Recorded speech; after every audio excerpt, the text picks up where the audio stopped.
pleasant good morning to everyone and welcome once again to another edition of the Carlos Brown Show, heard exclusively right here on the Open Mic Broadcast Network and Spreaker.com. January the 23rd, 10 a.m. Central Standard Time. Guest menu looks like this. He's the new baseball coach at Southern University. We'll say the interim baseball coach, Coach Chris Crenshaw. He'll join me at 10:15 here on the Carlos Brown Show. Looking forward to talking with Coach Crenshaw. This will be his second interview since becoming interim head baseball coach at Southern University. So once again, looking forward to having a conversation with Coach Crenshaw. Then Mo Carter joins me out of Huntsville, Alabama. He'll join me in hour number one as well. Then we move to hour number two. Coach Van Pettaway, usual guest, the Carlos Brown Show's basketball analyst, will join me. And then last but not least, Charles Ettman of the Alcorn State Radio Network. Here's simply what's trending here on today's edition of the Carlos Brown Show. Home run king Hank Aaron passes away at 86. An iconic baseball figure, breaking Babe Ruth, home run record, and also during his brilliant career, had to face a lot of obstacles. One being racism, but a very good ambassador to the sport of baseball. Our thoughts and prayers go out to the Hank Aaron family. Passes away at 86, the home run king. Also, NBC reportedly is shutting down the NBC Sports Network. Shutting it down by the end of the year. And for many, you've already been talking about it. What does this mean for the broadcast of the Bayou Classic, which was on the NBC Sports Network? Inquiring minds want to know. And by the way, next week I'll have Associate AD, Dr. Travian Scott. He'll join me. But that's also what's trending on the Carlos Brown Show. And then last but not least, North Carolina Central University opts out of spring football. Not the first, not the last. But once again, it brings the mind to spring football, spring sports. As we look at basketball as well, we've had stoppages, postponements. It is just simply the norm for right now. Guest menu, Coach Crenshaw, Mo Carter, Coach Pettaway, Charles Ettman, all appearing on today's show.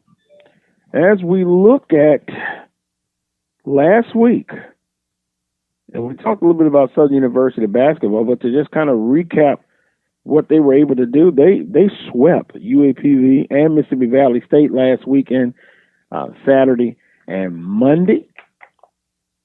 And it was a much-needed wins. Much-needed. But on the women's side, in game one, the Jaguars over University of Arkansas Pine Bluff 67-57. They shot 35.6 from the field, from behind the three-point arc. They shot 14.3. They were 2 of 14, and from the charity strike, they were 59%, 13 of 22. Leading the way for the Lady Jaguars were Genovia Johnson with 13 points, Nakia Kensey with 11, and Raven White with 10.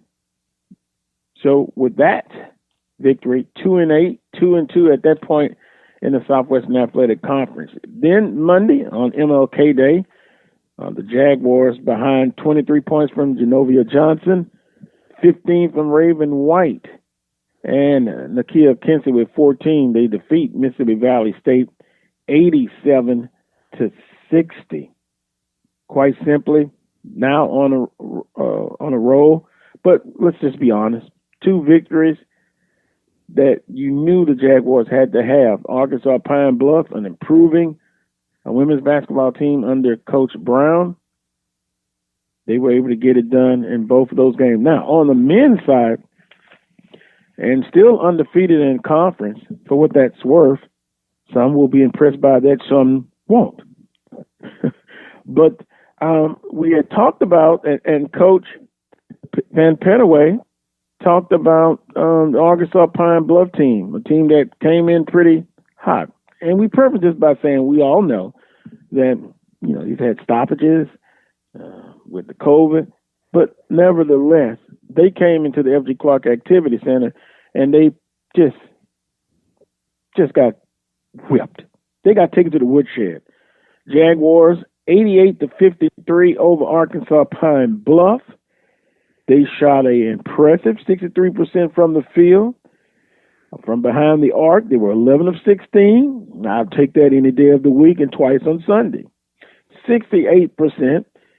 And then from the charity stripe, 19 of 28.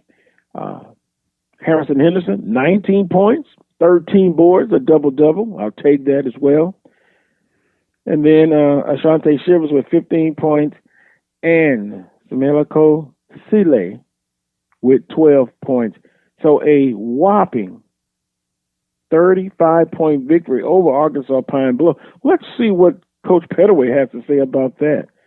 Again, a win is a win, but I won't get too excited. But then, on MLK Day, the Jaguars just obliterated Mississippi Valley State 102-61. Yep, 102-61. 3-0 in the conference, 3-4 overall. Here's what they did as far as from the field. Continued their target shooting, 55%, 34 of 61 from the field. Cooled off a little bit, but I'll take 42.9%, 9 of 21 from behind the arc, and then 25 of 30 for 83%. The Jaguars with 35 and a 41-point victory. What do you think? Should I get super excited? No, but a needed win, and I'm looking for consistency in this just crazy basketball season. And now on the road today, both Jaguars, women and men's basketball team. So we'll talk more Southwestern Athletic Conference basketball coming up in about 8 minutes. Coach Chris Crenshaw, interim head baseball coach of the Southern University Jaguars.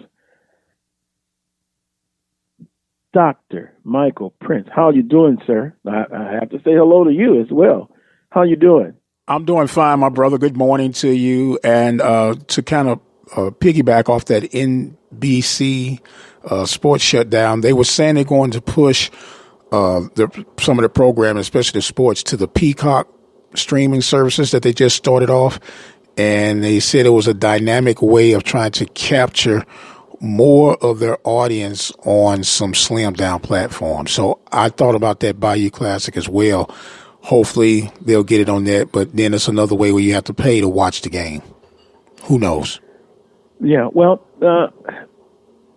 I think with the NBC Sports Network availability, personally, I have it at the casa, at the house.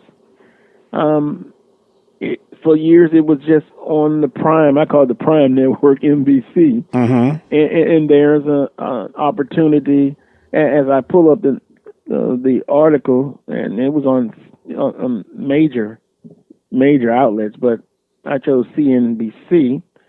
Sports Network will shut down in 2021, and sports rights will move to the USA Network. That's the headline. And then the key points: the Sports Network, which was rebranded in 2011, will move its NHL, NASCAR, and Premier League rights to USA Network, which is also owned by parent company NBC Universal. So now keep that in mind. The network will stop operations by the end of 2021. A person familiar with the plan confirmed to CNBC. NBC will transfer its sports media rights, including the National Hockey League, to the USA Network. The person spoke to CNBC on condition of anonymity, as the individual isn't allowed to comment publicly on the matter. Both networks are owned by CNBC parent company, NBC Universal. The planned operations will allow NBC to attract more reach for its sports content. USA Network is available in 86 million homes, while NBCSN has an estimated 80 million household reach. Now, I'll stop right there. There is the possibility maybe that the Bayou Classic could be moved to USA Network. Don't know that for a fact, just an opinion. It could go back to just on NBC. Opinion, not a fact. And also, there is other opportunities that the Bayou Classic, Southern and Grambling, could maybe reach out to another network. My second guest today, Mo Carter, maybe can speak a little bit more on the commissioner and his kind of the state of the conference address. He kind of mentioned something about television packages with, the SWAC playing in the spring. I mean, I've had people to ask me, Dr. Prince, what about ESPN? I don't know. Anything's possible. So, yeah, and I've had people to say, would you, if you're Southern Grambling, shop around and see what other opportunities are out there? Yes, you could do that as well. You always keep that option open, I would think. You don't want to be tied down with just one avenue, because then you pigeonhole yourself. But if you keep it open, keep your head on a swivel, who knows what could come out? What could be the next great deal looming? But it is going to be interesting to see what happens. Maybe Dr. Scott will be able to talk with us next week on specifics about that. Next week, we shall see. Got about 3 minutes before we go to the first guest of today's show. Hank Aaron, you're a baseball guy. Yes, sir. Your thoughts on the loss of Hank Aaron to baseball? Well, I thought about in succession. You had Bob Gibson, Lou Brock, Hank Aaron, three of my lifetime legends. Would inspire me to play the game of baseball, and to witness these guys transition on. We all know that we must transition, but what he did for baseball outside the diamond is what people probably never did get a grip on, and they'll probably figure it out more as they pay tributes to him. But it's a tremendous loss as an ambassador. They talk a lot about what Jackie Robinson did, and deservedly so. But when this man was on the verge of crossing over to break the record of Babe Ruth, which I've always put an asterisk by, because Babe Ruth never faced the best. He didn't face the pitchers from the Negro League, but that's a whole nother scenario. And for him to have the determination, the professionalism, and just the heart to play through those things and do his thing.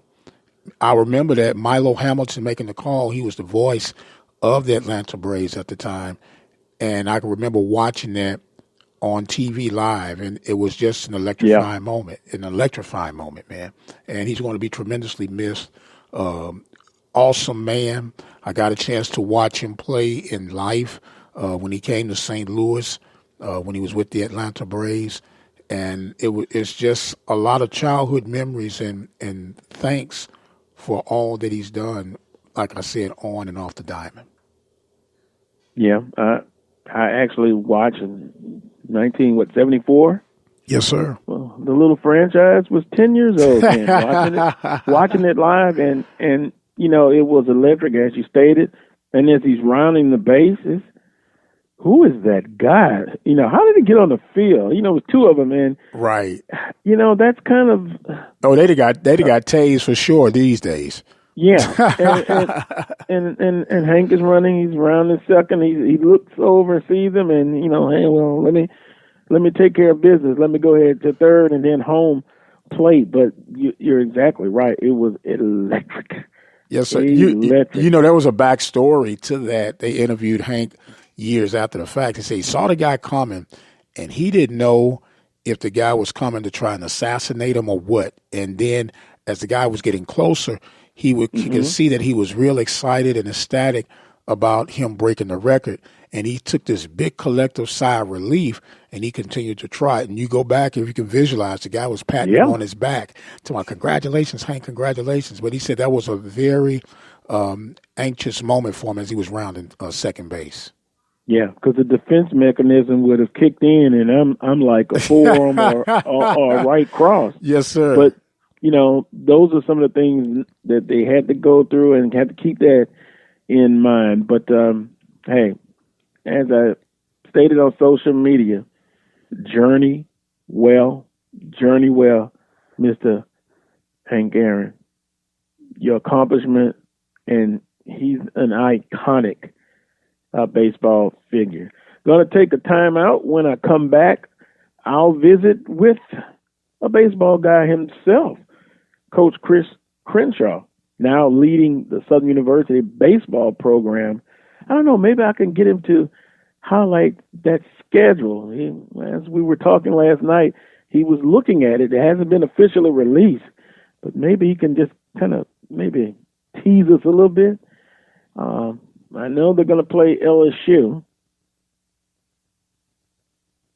That's always a great game, an opportunity.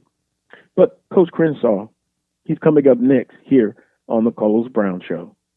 The station designed with you in mind, the Open Mic Broadcast Network, Prairie View, Texas. At 17 cents a day, you can make a huge impact on our local and regional high school and college student athletic coverage. We provide local talk shows, live game coverage, and much, much more. But we need your support to continue to move forward. Visit our website today at obnradio.com. Click on the PayPal button, which is safe and secure, and become a listening partner today. Will you become part of the Open Mic Broadcast Network team? Visit that website at obnradio.com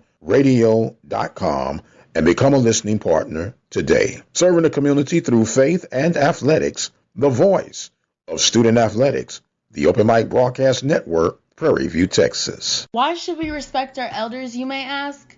It has been common courtesy for decades to honor and respect those that came before you. These seniors have experienced so much life and endured many challenges that they can be beneficial to generations to come. Younger individuals need to learn the significance of spending time with elders and know ageism is an unfortunate trait to have. Ageism is the inclination to think of older people as debilitated and unworthy of attention. This may be a trait growing in the next group of peers, but knowing the wisdom behind all of these elder stories will help them gain knowledge in the future. It's important not only to be compassionate and polite to your elders, but simply show society that ageism is dead. This message was brought to you by FormontGrandSeniorLiving.com, Lauren Gavin, and Open Mic Broadcast Network. The station designed with you in mind, the Open Mic Broadcast Network, Prairie View, Texas.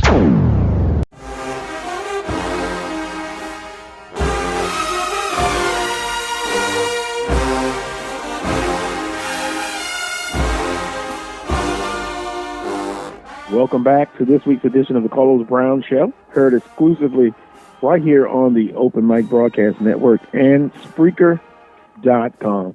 Today's first guest, he is leading the Southern University baseball program now, Coach Chris Crenshaw, here on the Carlos Brown Show. Coach, good morning to you. How you doing?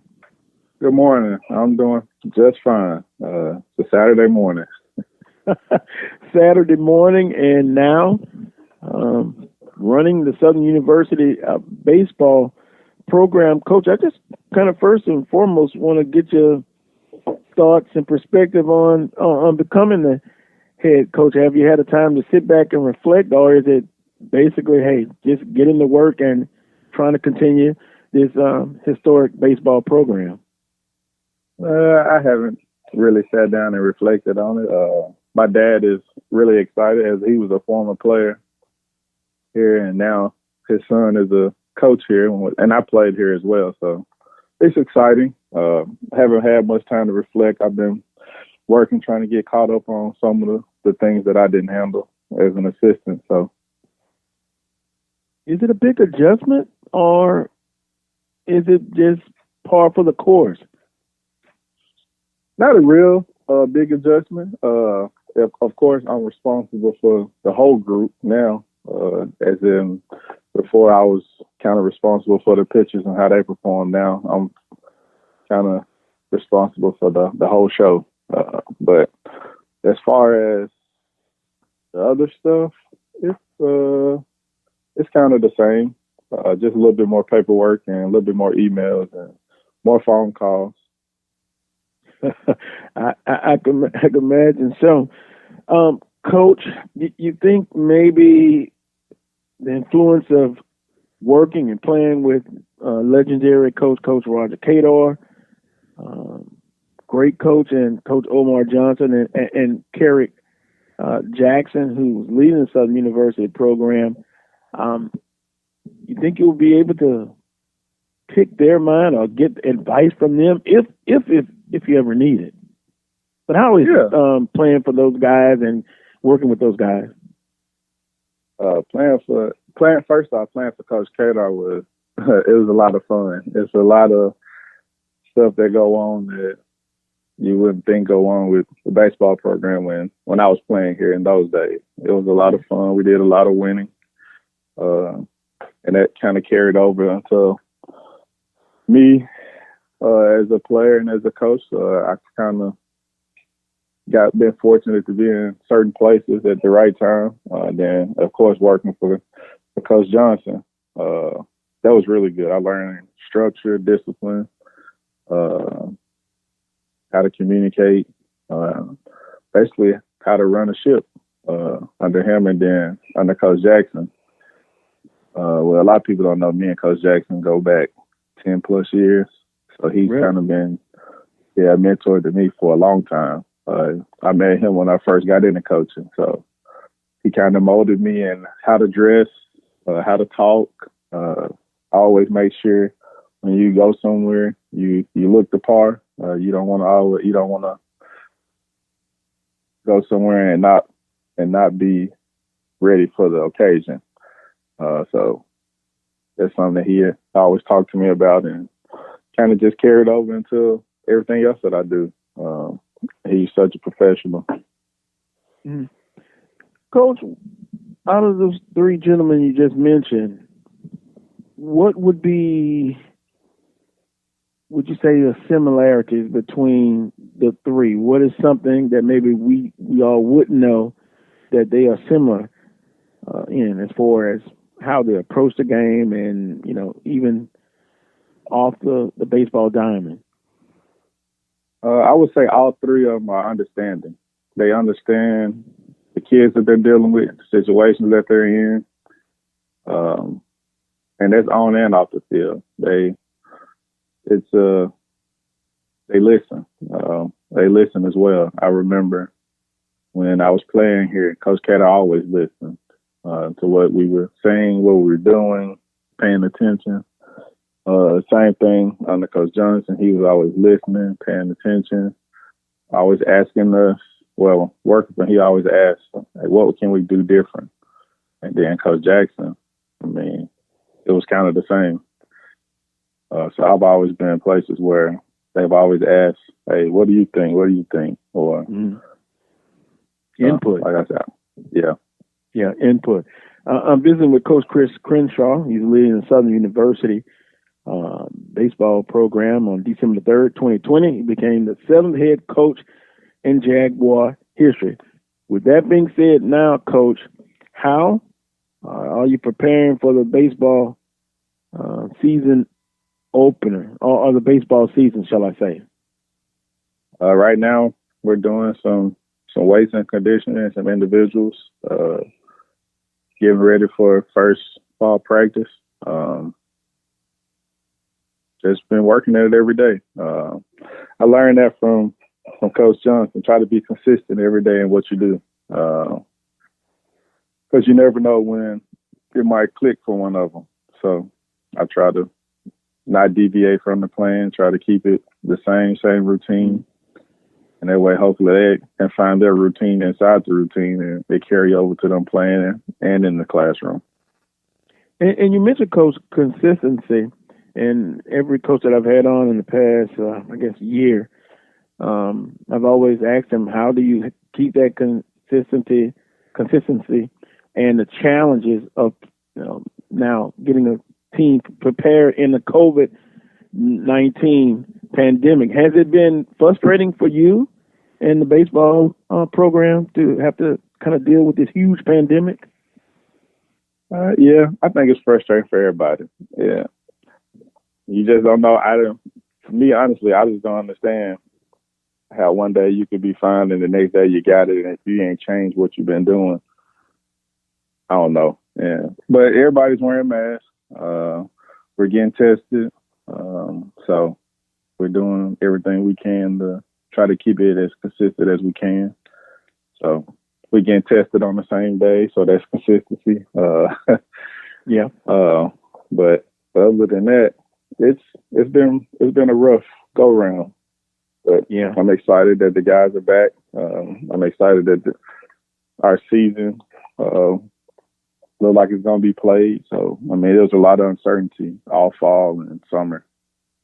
Yeah, well, Coach, many coaches have said it's a day by day approach to the season, and that's the way you got to look at it. Coach, a listener wanted me to ask about why isn't the Southern University playing in the MLB Invitational? And I know the schedule hasn't been released, but I'm sure you kind of know how the schedule is going to go. But the listener wanted to know why Southern isn't playing in the MLB Invitational this year. Well, we were invited to play in another Major League Baseball venue in the beginning. We were supposed to be going out and playing in the ML4. It was supposed to be Vanderbilt, Oklahoma, Indiana, and us. Wow. I believe we were supposed to play in that opening weekend, and then due to COVID, that was canceled. And we ended up getting with Oklahoma, and we have a weekend series with them to start the year off. Okay, because I guess they're going to officially release the schedule pretty soon. So, for those who just tuning in, you're going to be in Major League Baseball Invitational. What did you say, 4? Yeah, the ML4. ML4. Okay, ML4, and it was going to be Vanderbilt, Oklahoma, Indiana, and Southern University. That was canceled because of COVID, and now you're going to open the season at Oklahoma. Yes. Okay, I just wanted to be sure on that. And my next question was going to be about the 2020 schedule. Can you just, if you can, just let us know maybe some other high points of the baseball season, non-conference and what have you? Yeah, we got a really competitive schedule. I've been fortunate; not many games have been dropped. But yeah, we open up with Oklahoma. We play LSU twice. We play Louisiana Tech, Tulane, Lamar, South Alabama, Mississippi State, Louisiana Monroe, and of course our conference schedule. And we play University of Louisiana Lafayette. So. Well, Coach, that's a tough schedule, but a good schedule, but tough. But that's kind of the schedule you've seen the last 3 or 4 years with Southern University baseball. And would you agree that in the state of Louisiana there are tremendous competition and there are a great many quality programs in the state? Yeah. I believe it's 12 or 13 Division I schools in the state. So, and all of them put out a good product on the field. So, yeah, the state of Louisiana is very competitive from the baseball standpoint. I would agree. Visiting with Coach Chris Crenshaw. He's leading the Southern University baseball program. Now, Coach, if someone you were in front of about 50 people, maybe let's say 100, because they know you're there, and they ask you about the baseball team itself. What are the strengths of this baseball team, in your humble opinion? Strength. So we got some guys that can run. We got some experience. We got some guys with some ability.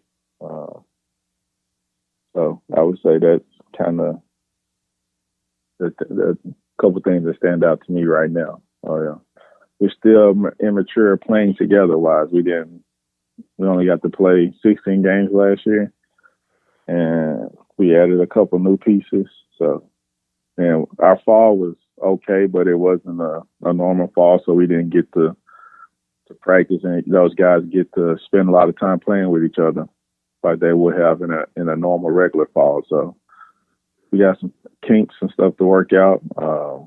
We kind of, in the individual groups, we kind of put some guys together to let them get used to playing side by side to each other. So hopefully that small group work pays off when we get into team practice and going into games.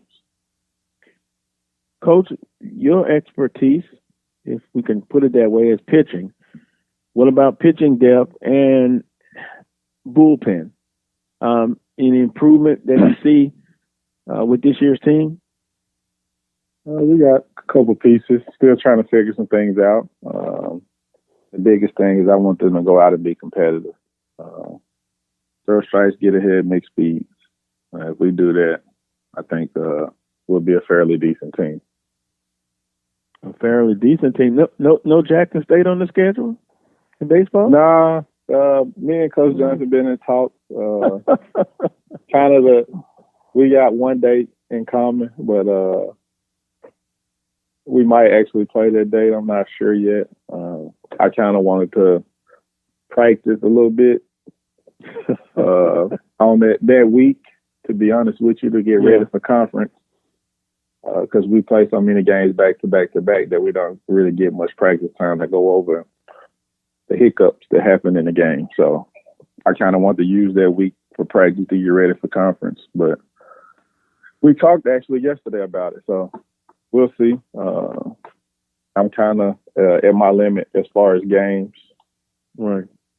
Well, because we got to play 56. So. Right. Well, if something changes, just let me know. Just text me. That's a game that's it's always interesting. And speaking of Jackson State, and speaking of SWAC baseball, kind of get your thoughts on FAMU and Bethune-Cookman coming into the conference, and what do they add to the overall competitiveness of the conference? I think they make the league a little bit more competitive. It was already competitive, but adding those two makes it a little bit more competitive as far as on the baseball standpoint, because both of those programs do fairly well, or have been doing fairly well in the MEAC. Both teams have made regionals, I think, in the last 5 years. So I think it's good overall for the conference. And when you look at the conference, and of course, as you stated, it's going to be tough. Have they decided on the conference schedule as far as the number of games, or is it going to go on as usual, or is there a backup plan? Where does the conference sit as far as the baseball conference schedule? For this year, or are you talking about when this they year? join? No, this year.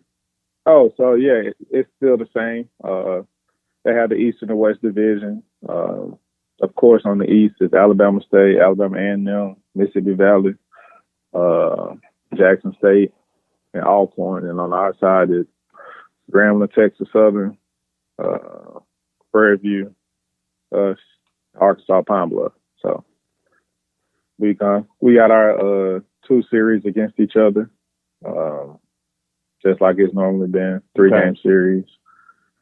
Next year, when Bethune-Cookman and FAMU come in, Alcorn comes to the west, and those 2 slide in on the east. So that makes the east a lot more competitive. Yeah, because if you look at it, Alabama State traditionally has done well. Jackson State, Alcorn last year before the pandemic hit, it seemed that they had improved. Alabama A&M now with a new coach who's trying to put his identity on that baseball program. Then of course in the West, Grambling State, Coach Robinson at Texas Southern, unbelievable. Look, Coach, I'm sweating now thinking about those battles you guys had with them. Wow, what, 2 years ago when you won the championship? And speaking of that championship season, what a run! What a run for Southern University. Talk about that if you could.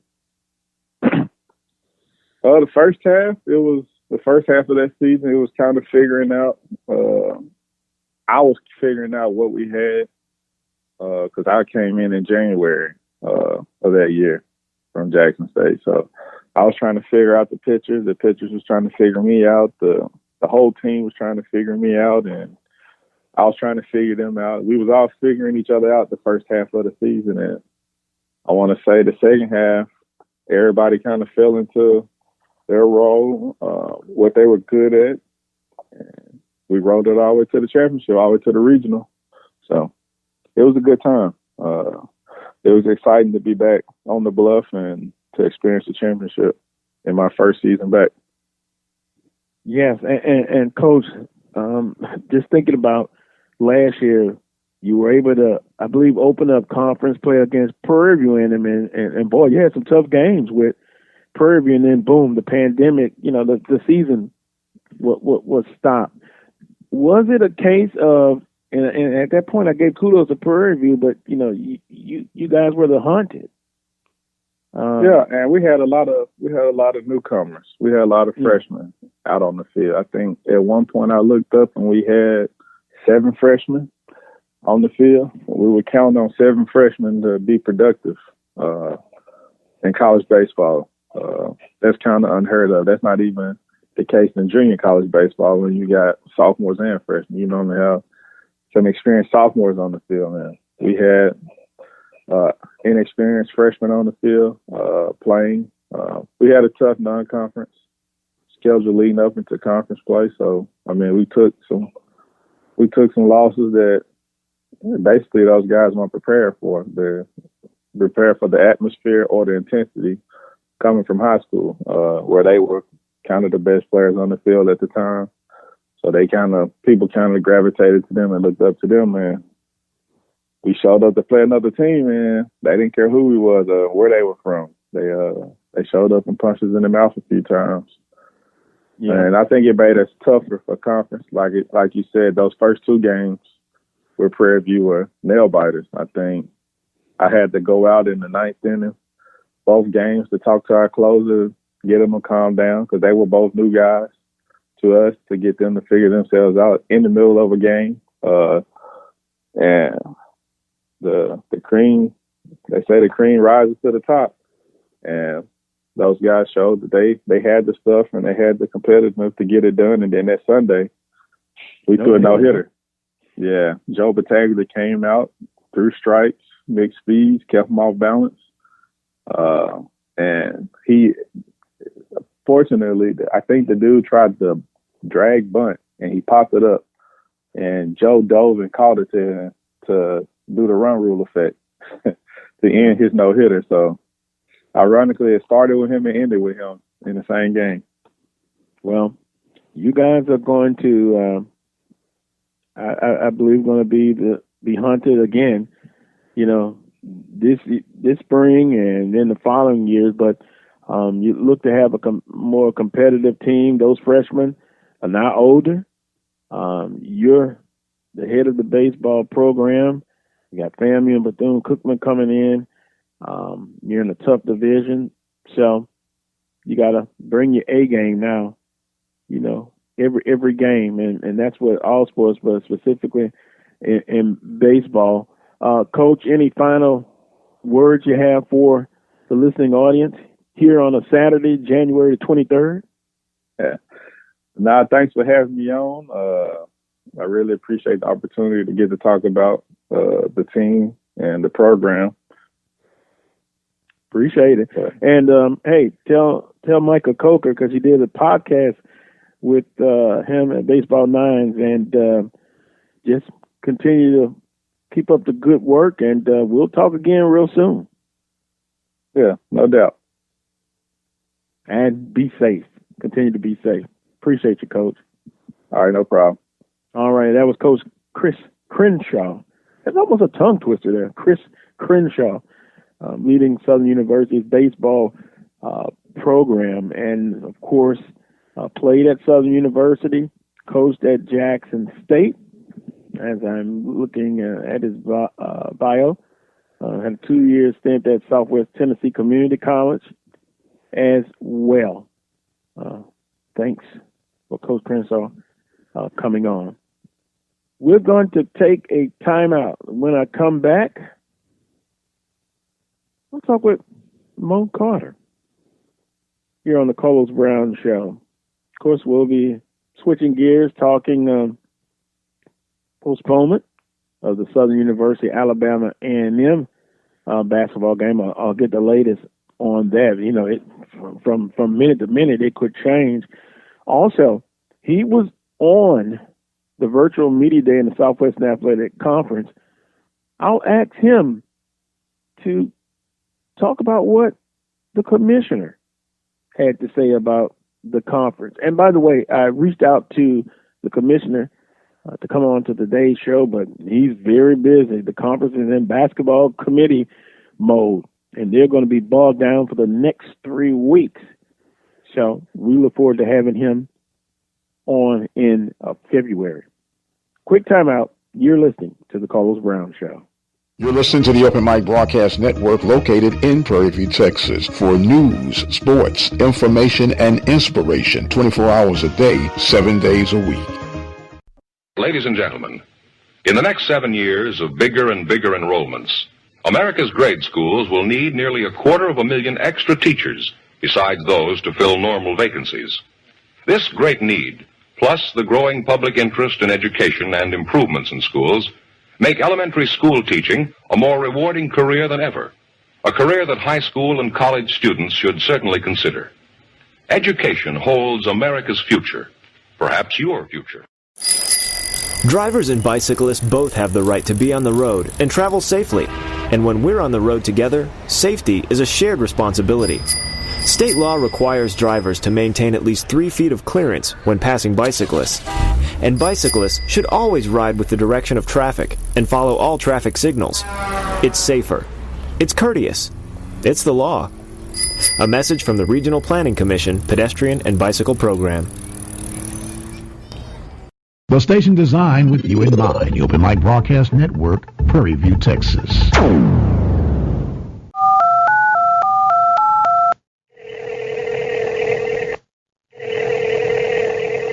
It's the Open Mic Tele-Network line. Dial 720-721-1558, and instantly at your fingertips, you'll have the latest local news, weather, and sports. Need a word of encouragement? Dial 720-721-1558. The Open Mic Tele-Network line features weekly prayer, verse of the week, and local ministries at your fingertips. Everything you need on demand.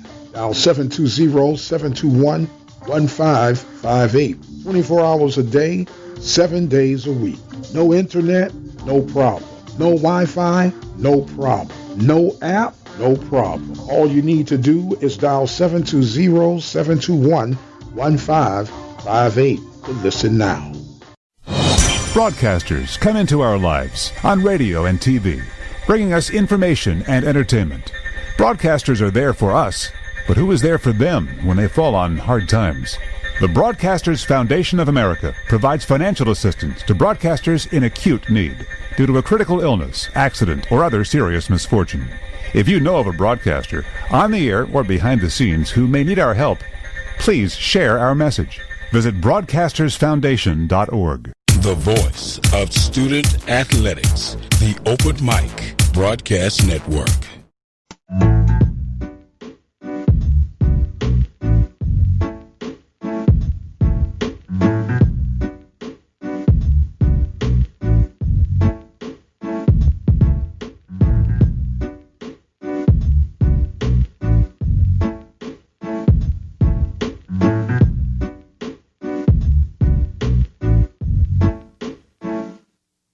Welcome back to this week's edition of the Carlos Brown Show, heard exclusively right here on the Open Mic Broadcast Network and Spreaker.com. It's a pleasure to once again talk to my next guest, Morel Mo Carter, WZDX in Huntsville.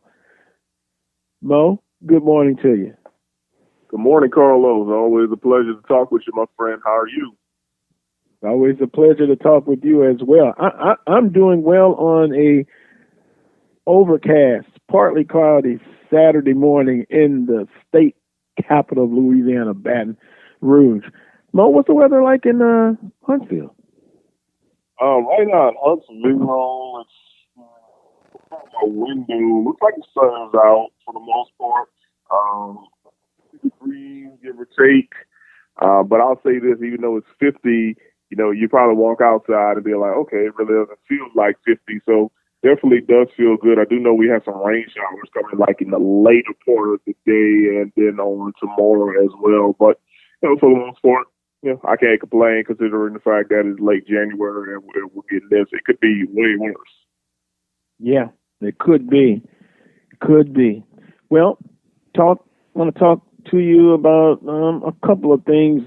One, the latest information on Southern University and Alabama A&M, women's and men's basketball games. What's the latest?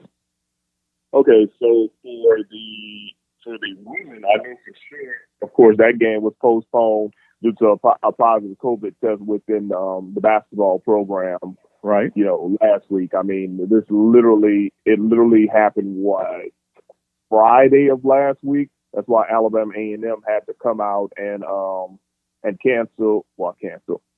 postpone. I hate using the word cancel because, you know, we do have makeup dates, quote unquote, even though we haven't seen the makeups yet per se. But postpone their game against Alabama State on last week. And I'll be honest with you, because it happened on a Friday, I was already positive and certain that the next two games against Alcorn and against Southern weren't going to, you know, take place or happen either, just primarily because of the rule saying that, you know, you have to have whoever test positive, test negative for so many consecutive. Do we still have Mo there? Yeah.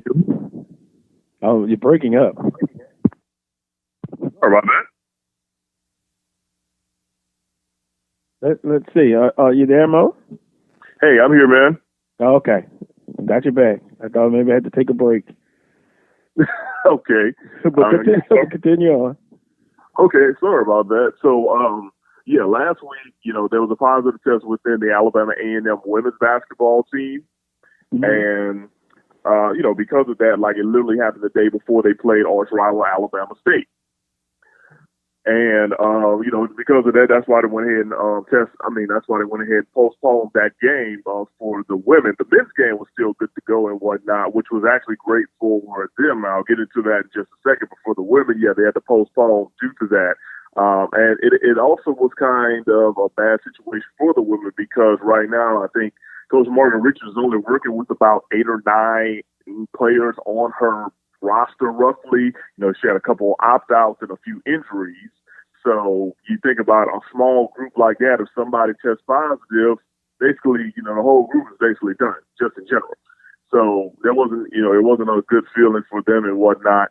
But with that happening literally like on last week, Friday, you figured that only a few days later they were going to call and postpone the Southern and Alcorn games just because they said that you have to have whoever tests negative for so many consecutive days to keep everything going, just with everything happening and the contact tracing and things of that nature. So, I know it was probably upsetting because Margaret Richards and company, but at the same time, you got to put safety first. And, I mean, we are in a different time, in a very, very different time right now. So now for the men, I mean, they were able to play Alabama State, which was really, really good because the men had not played a game since mid-December, primarily because they had positive tests within it, and then they had another strict positive test, so they were like in quarantine for almost 3 to 4 weeks. So they were excited to finally actually get a game going and stuff. And I mean, and I talked to Coach Dylan Howard the day before the Alabama State game, and basically he was just talking about how excited they were overall, but at the same time, just how much of a challenge it is in general to be, with the pandemic. So, it was good to see that happening and whatnot for the men. They actually are going to take on Southern this afternoon, and they've got Alcorn on Monday. I'm not sure about the makeup dates yet for the postponed games for the Lady Bulldogs as of now, but it figures that something's got to be said coming up, especially since you're getting quote unquote to the halfway mark of the SWAC conference season. And Mo, it's interesting. Listen to Jack, and we appreciate his comment. He basically states it's the men's game of the week in his humble opinion. Southern and Alabama A&M. Talk about that game at Southern University, 3-0 in the conference on the 3-game winning streak. Alabama A&M 1-0 in conference. 3-0 overall on the 3-game winning streak. It has the makings of a good game. Absolutely, it definitely does have the makings of a good game. One thing I'm looking at it when it comes to play these two teams going head to head today on the court. Besides the fact that, hey, it's the main team I cover here in the city of Huntsville versus my alma mater, is the fact that for Southern, they're really, really picking up steam and looking good at a great point in time of conference play under Coach Sean Woods over there. Now, with that being said, they've got a lot of momentum. A&M seem to kind of have that momentum in December, with their non-conference victories over the likes of South Alabama and also over Sanford. But, with contact tracing and everything else happening for COVID, to be honest with you, last week's win against Alabama State, while it was impressive, to get the victory, there was still like a lot of questions that really still need to be answered about this Bulldogs team just because they hadn't played in so long. My main thing, I really, really looking forward to this will be, the matchup in the paint. I know that Southern has been crashing the boards very, very well this year, and that's something that Alabama A&M has still been working on. I mean, they've got guys like Brandon Houston in the middle now who have definitely, taking a big load off when it comes to like getting good rebounds, but like, can that definitely be consistent? The other thing I'm kind of worried about from an Alabama A&M standpoint is that literally if everything goes well today and on Monday, this is going to be the first, if you want to say back-to-back game situation they've had this entire year. Like they've literally had their first game and then there was some postponements or whatever, and then their next game didn't come until 2, maybe 3 weeks later. Now you're in a situation where like I think they're playing like 3.5, 4 weeks later. So that's going to be interesting to see, how that turnover works from last week's game into this week's game, and then turn around when they play Monday when they play Alcorn in general. But as far as today's game, going to be just, quite interesting, kind of a contrast to styles. But the funny thing is that Coach Sean Woods and Coach Dylan Howard know each other very, very well through the years. They coached together, and, it's going to be interesting when you got the teacher versus the pupil situation. And also to your point, they know each other well. This Southern University men's basketball team, the last 2 games, shooting well over 50%, but you're at home. It is always most difficult. I mean, it's tough. Let's just look at it. It's tough to win on the road. And, the formula is, win at home. If you can split on the road, well, they're only going to have, a couple of more games after today. Well, half more, if that's the case, on the road. But it is very difficult to win on the road. And the gymnasium, as I like to call it, Hummel Gymnasium, it has been historically a tough place to play for opposing teams. Would you agree? Oh yeah, absolutely. Playing on the hill is never an easy thing, and I guarantee you anybody will tell you that over and over. Of course, this year it's different because of the pandemic, so right. You're not getting that ruckus crowd that you usually get in general. But for next year, and then I want to say the year after, they're still going to be planning that before they open a new complex here for the basketball programs. But yeah, when Elmore Gym is packed or near capacity, that place is loud. It is really, really loud. It's one of those things where it's like people really, really on top of you per se. And, you add that, plus you add the fact that, for teams like, traveling up here to Huntsville, it's not the shortest place to get to in general, unless you're Alabama State, which is only 3 hours. So, yeah, the Huntsville trip is, I guess you could say, it's going to be a lag and a little lull at certain times. You got to play your best basketball. If not, it's going to be tough to come out of there with a victory. And A&M's kind of one of those teams that's really on the rise right now. I remember Coach Howard really brought in a really, really great recruiting class, 2 years ago. And now a lot of those guys are really, really, really doing well in the growth in development. He said give them about 3 years and they'll be in a solid place. And you're really, really seeing the positives right now overall with this team. I mean, do I think they'll win the SWAC championship this year? Probably not. But, will they pick up some W's against some people that they were probably not the favorite against? Absolutely. Well, I remember last year how everyone was talking about how youthful the Alabama A&M men's basketball team was.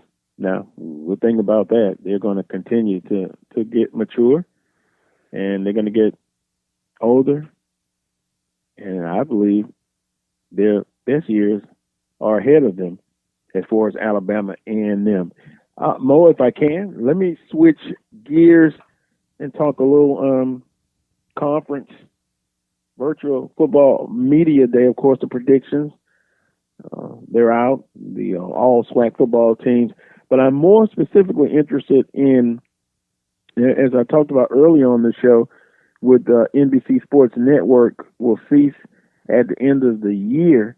You were on the call with the commissioner, and what was his conversation about as far as spring football, television-wise, in the spring? Will we see more Southwestern Athletic Conference football on the ESPN network?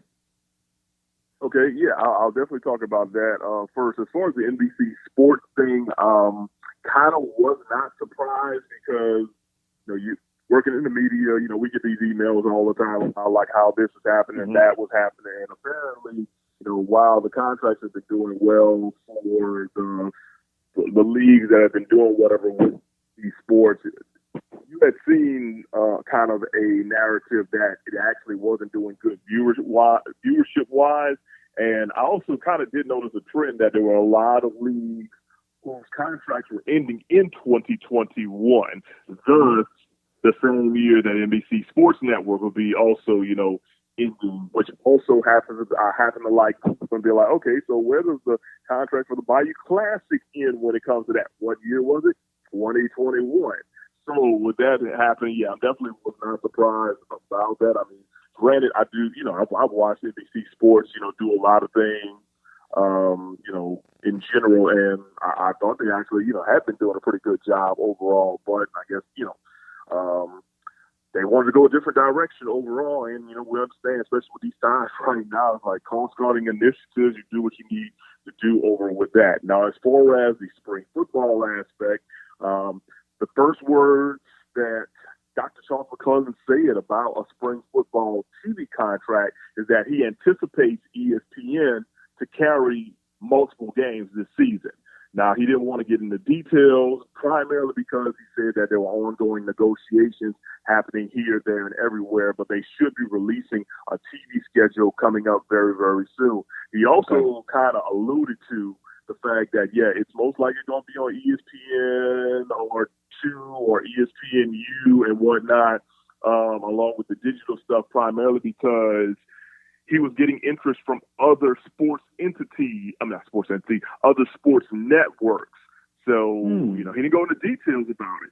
But I'm going to go ahead and guess that maybe Fox might have drawn some interest. Maybe Turner Sports may have drawn some interest or whatever. And that probably lit a fire under ESPN and were like, okay, well, got a little competition here, considering the fact that we're doing something we never did before, and that's spring college football with full competition for so many weeks.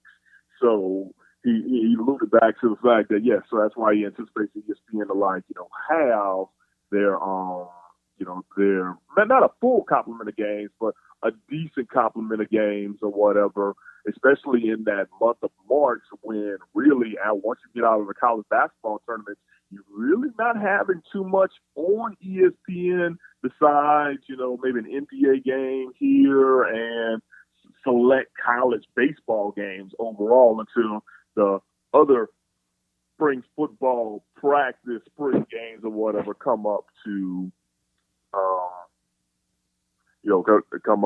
come play and everything with that. So I'm looking forward to seeing what that schedule's actually going to look like. I mean, granted, when you look at it from week to week, if everything's okay with contracts to get everything made, you kind of anticipate like what game here and what game that will probably be seen television-wise. But then again, I'll just go ahead and sit back and wait until we actually get that schedule coming out. I'm very, very interested, though, on that April 17th week, which is, the final week of the regular season where, you got the big rivalry day. You got Magic City Classic between A&M, Alabama A&M, and Alabama State. You got Bayou Classic in Shreveport with Southern and Grambling. And then you also have, Alcorn versus Jackson State. And I don't think they put times out for all those, but that would be interesting to see television-wise if they would be able to, maybe stagger time between those to help out with television, because when you really look at it, being a guy that covers the SEC, for instance, that's what the SEC does with their ESPN contract along with CBS. They set one time and then they stagger everybody else in between it. So it'll be interesting to see what they do on that day. But I'm really looking forward to seeing what Dr. McClellan's going to get from his current contract negotiations with ESPN for the spring football. So, let's play the wait and see. But it was very, very a great feeling to hear that was going to be the case moving forward for the spring. Well, thank you for that update. I didn't get a chance to hear or see Dr. McClellan's address to the conference on the virtual media day. If Morrell Mo Carter was a consultant that was actually a consultant for the Bayou Classic, I'm going to pivot back to that. There are options on the table, and to your point, as you were talking, I was looking at NBC Sports Network, their contract with the NHL rights with a 10-year, $2 billion package in 2011. That agreement runs through the current 2020-2021 season. So with that being said, you're a consultant, Mo, and they came to you. What would be your advice as far as some options? In NBC network, like it was previously for many, many years, ESPN, the networks that you mentioned, and is there even a possibility that they may want the Bayou Classic to move over to the USA Network? What would be your advice for them? So I'm going to go ahead and, start off by putting the little asterisk disclaimer thing. For people that don't know, of course, Bayou Classic is Southern and Grambling's game, and they've had a major impact when it comes to the TV deals, the TV rights, and ad revenue and whatnot. It's probably one of the best contracts that is ever situated for, for not teams in the SWAC, but also like literally in the FBS. Now, of course, I'm not at liberty to describe how all that ad revenue situation comes up or whatever, but that's one thing that always goes into it. It's something I've learned through the years. As far as consultant wise, I mean, yeah, there's going to be various channels that I think are going to probably be in a bidding war to get the Bayou Classic. If it decides to go to another channel based off of both Southern and Grambling agreement and whatnot. I mean, I think a move back to regular NBC would probably be wonderful if they can definitely make that happen overall. Now, of course, like I said, there's going to be some other options as well. If they don't go back NBC, I think some people saw some comments that I posted yesterday on Twitter or whatever about that. I think that if not regular NBC, then maybe USA Network probably would be a good fit, primarily because a lot of those NBC Sports Network properties are moving over to the USA Network. Yeah, they're moving over to USA I can feel you on that one, though, especially with NBC. Yeah, like NHL, I know like some NHL games are going to move over, English Premier League, and some NASCAR races are going to be moving over there as well. So with that being said, that's definitely an option. And don't forget, Notre Dame had to move certain football games over to USA Network. So, that is definitely an option. And, I mean, I know as a kid, I remember seeing some sporting events on USA growing up in the early 90s, and then I did a little bit more research, and apparently they had a whole lot more going on USA like in the 80s, especially like with Big East basketball and stuff. So, I want to say World League football too was another thing. So yeah, there's a whole lot. Yep, that is true. So yeah, when you go back and look at all those things, like they've had the history of that, but also just don't forget too that NBC does have the big part in ownership there. So that's an option. Then if that's not the case, I really think it's going to really fall down to like some other entities, maybe Fox may be trying to throw their hand at it. There's a possible, Turner might want to jump back into it. So it's going to be an interesting narrative coming up. And it all goes back to what Dr. McClellan has been saying about how they've been trying to rework and renegotiate certain contracts, not only for certain games, but also for the SWAC in general. So with that being said, you got to think that now with the Bayou Classic and NBC Sports Network not existing, moving forward after the end of the fall season, that's probably going to be part of the negotiation, bidding, and rights as well. But my favorite thing, if I'm a consultant, I would try to get it back on network TV first, which is NBC or whatever. And if not, then you always have your backup plans as well. One thing about it is that, of course, the Bayou Classic is a worldwide brand. I mean, that's not just a national brand; it's a worldwide brand. So I mean, people are tuning in no matter where it's at. Of course, we know it took the hit when it went from NBC to NBC Sports, but that's always going to happen when you go from network TV, over the air antenna and whatnot, whatever channel, to a cable channel. That nowadays, with everybody cutting the cord per se, you just may not have it, or you may have to find a different way to take a look at it in general and stuff. But yeah, I mean, viewership's always high for that game, and you and I, and even Mr. Prince know that it doesn't even do justice for you to be in there in person. Yeah, well, cutting the cord, and by the way, my cable bill is going up in February. I was notified. Shame on you. A listener says, appreciate Michael, NBC is my first choice for the Bayou Classic. It's a non-cable network in most households. ESPN would be my next choice.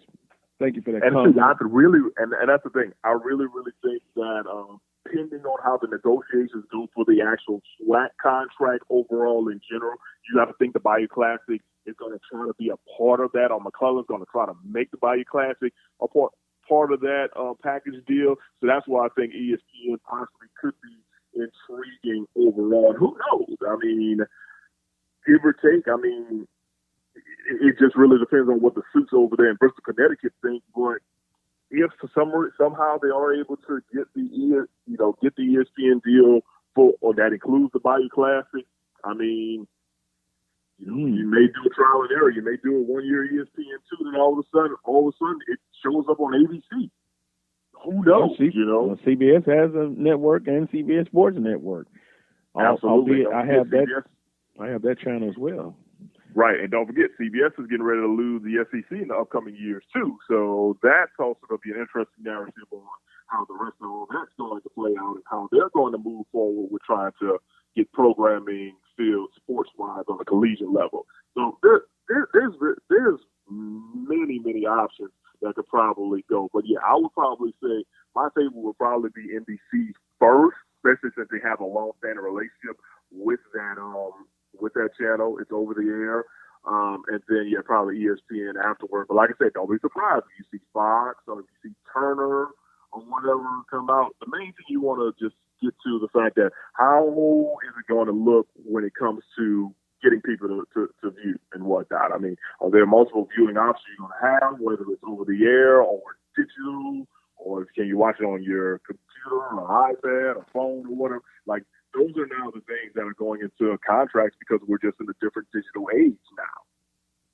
Well, let me do a correction, and I'll charge it to a middle-aged moment. Arthur from Houston. Appreciate you listening in. He was the guy that said NBC is my first choice for the Bayou Classic. It's a non-cable network in most households. ESPN would be my next choice. Wow, Mo. How could I get that mixed up? We'll charge it to a middle-aged moment. Appreciate you, Arthur. Unbelievable. Well, Mo, appreciate the time as always, the information that you provided, and we'll continue to monitor the situation with the Bayou Classic and with SWAC spring football and SWAC football in general, as far as continued broadcasting of the athletic games for the Southwestern Athletic Conference. Hey, man, not a problem. Always good, to share information and stuff with you guys. And like I said, I was one of the many that was like just really excited to hear and even talk about the fact that there's going to be, multiple games on television for the SWAC spring football season, which is good because everybody else, FCS-wise, I'm kind of noticing really doesn't have that, really have that backing per se. I think the OVC, they're doing all their games on a Sunday and everything's like ESPN Plus.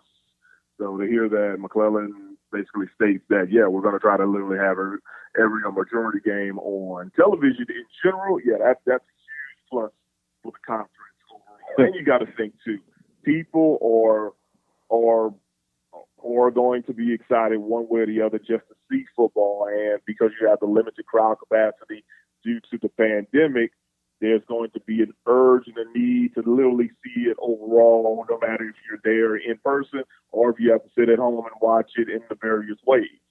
So that's another reason why I think that this is going to, it's going to be a positive outcome when we finally get that schedule coming out, which you think about it, I mean, the season really starts in about a month's time. So, we got to get that schedule coming out, Dr. McClellan. So I'm going to be on the lookout for it for sure. Well, it is going to be exciting, fun time again, eventually, whether it's spring 2020, 2021 in the fall. Some exciting schedules have come out already. So we're going to look forward to getting back to normal, if we can say that. Yeah, I'm looking forward to doing that as well. We just got to be smart, man, and also just got to follow the rules to get everything to get back to normal. I mean, for people that don't know, of course, I'm a new dad, and there's only congratulations. with my son here. Thank you. There's only so many things I can do with my son here inside the house. I really can't take him out like talking about just because of the pandemic, and trying to convince my wife to literally do that is just not going to work either, which I totally get. And whatnot. We're not trying to get anybody to get sick in here. Well, so, show him. Can't wait for show him. You have the opportunity to show him a lot of football games and show him the Southern football game against maybe, say, you remember the 38-0 victory over Prairie View? Maybe you could show him that over and over. Oh, Dr. Prince, calm down. Man, Carlos, you. Well, what, Dr. Prince, do you expect me to ask him, to show him the Southern Alcorn SWAC championship game? No. Just a little humor there, Dr. Prince. Come on. You know what? I just had to open up the mic, man. You was doing so good. And you know I'm going to tell Petaway on you, right, when you get to this next segment. Yeah, he's coming up. Yeah, but that's okay, man. You was doing good. And Mo, congratulations on your new fatherhood. And I know you're a Southern grad and everything, but don't take advice from Brother Brown, brother. Don't take advice from Brother Brown. Don't do that. Don't do that. Do that for the kid, man. Do it for the kid's sake. Don't take advice from Brother Brown. Yeah, man, look, yeah, we watched a few football games together. He's paying attention the best way overall. But, yeah, I know exactly what Dan Carlos is talking about. Shit, bro. Yeah, we got something good to talk about. And by the way, when I made the mistake of saying it was Mike instead of Arthur, I need to be in line. Me and Jared Cook, we need to go get our eyes checked. We need to go to the same doctor. Brother Arthur say put some respect on his name, man. Give him his credit. Unbelievable. Mo, I've said it once, and I believe you're a Saints fan as well. They are a very good regular season team, but in the postseason, they're just average. I'm sorry. That's the way I feel. It definitely was rough being a Saints fan in this household. Once again, third straight loss in the playoffs at home at that, which is just, oh God, I just don't know. And actually, if you look back at my post or whatever on social, it was funny because it kind of shows you how things come full circle. One of the first times I really remember being engaged with Saints football as a kid was, during the 1992 season. And remember, they had the huge lead against the Philadelphia Eagles and then blew it in the third and fourth quarter. Like, I literally, watching the game against the Bucks last week almost literally brought me back to that time. Like, literally feeling so hyped and then being very disappointed by the time we got to the second half overall. So, it was not happy times in the household. And then my mom and dad called me, and I'm like, oh, God, they about to, go in on what's going on and stuff in general. So, no, unfortunately, the postseason not looking good if you're a Who Dat fan and rocking the black and gold and all that. I mean, I appreciate what Drew has done through the years. But maybe it's that time. Definitely, it's time to hang it up. I mean, he's got a job afterwards. NBC Sports already has him ready for an analyst job for Sunday Night Football. So I mean, he's already got a job moving forward. I mean, so with that being said, spend your time with your wife and kids, and then come out and make your announcement, and then so you can lessen that salary cap for the Saints moving forward. And if you doing that'll allow them to really, really jump in the free agency ballpark. But Carlos, I'll say this real quick, and then I know you guys got to roll and get Coach Petaway on and stuff. Be on the lookout to see how crazy this free agent period is really, really going to be. I got a feeling we're going to see a lot of things come out of left field this upcoming year for the NFL free agency period. I mean, no matter what the position is, but got a feeling if Drew retires, it's going to be a frenzy for what they decide to do quarterback-wise moving forward. So, keep your eye on that. Well, we'll be monitoring that situation. I have some definite opinions about that. But, Mo, we appreciate the time. Enjoy the rest of your weekend and continue to stay safe. Appreciate you, brother. Yes, sir. You do the same. You guys be easy over the weekend as well, and can't wait to talk again. All right. We will talk again soon. That was Morel Mo Carter of WZDX in Huntsville. We'll take a quick time out. Boy, isn't it ironic? I took a shot at Pittsburgh last week, and now both Pittsburgh and the Saints, black and gold, black and yellow, however you want to describe it, both on the gone fishing and on the couch. Let them zoom out. I knew it. Nah, I can't blame this on Dr. Prince either. Unbelievable.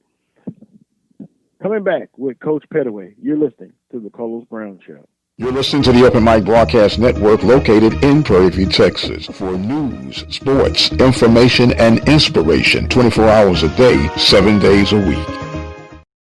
Reach more potential customers through our sports radio package by dialing 832-213-8824.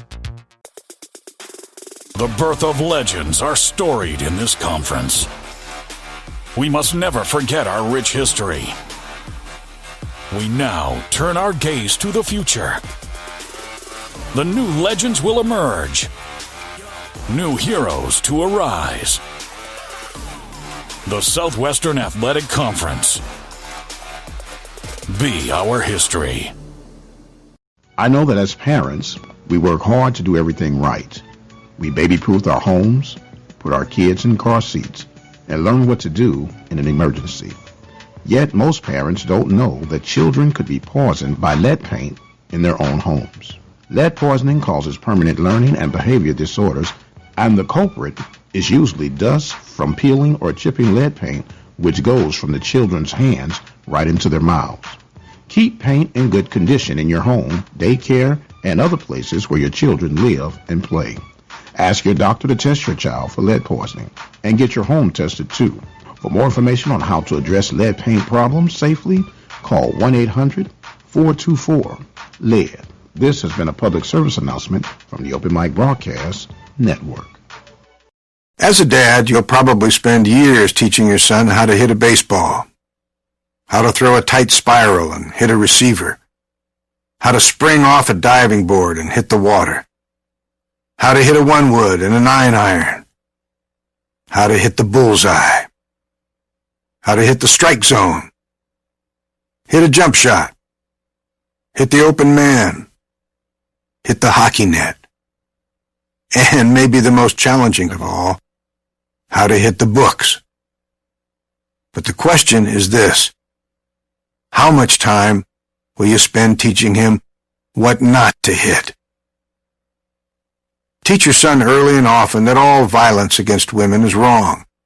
For tips on what to say, visit endabuse.org. Brought to you by the Family Violence Prevention Fund, the Waite Institute for Violence Prevention, the Ad Council, and this station. Come on, hustle, hustle, hustle, hustle. Get your head in the game. Come on. Are you setting the right example for your kids? You need to get some confidence. Before your child's next game, ask yourself, how would you like it if they copied your behavior? Ad revenue has declined 15%. Come on, you need to get some confidence. Positive Coaching Alliance has valuable tips and tools to help our kids perform their best while keeping sports enjoyable for everyone. Positive Coaching Alliance, creating better athletes, better people. The station designed with you in mind. The Open Mic Broadcast Network, Prairie View, Texas.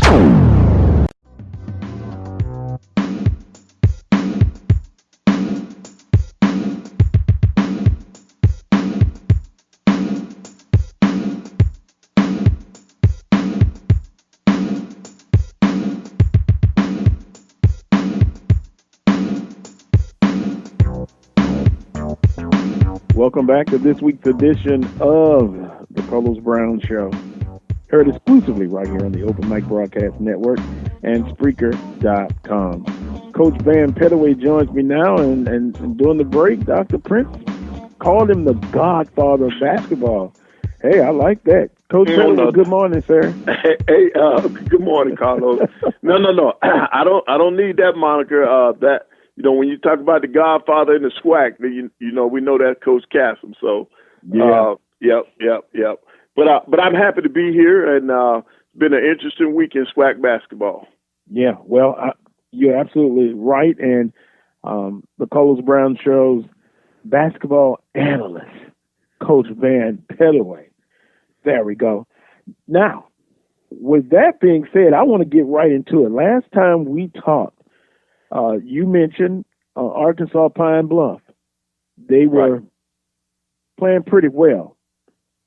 And in the twinkling of an eye, and I think I know what you're going to say, it's always tough on the road.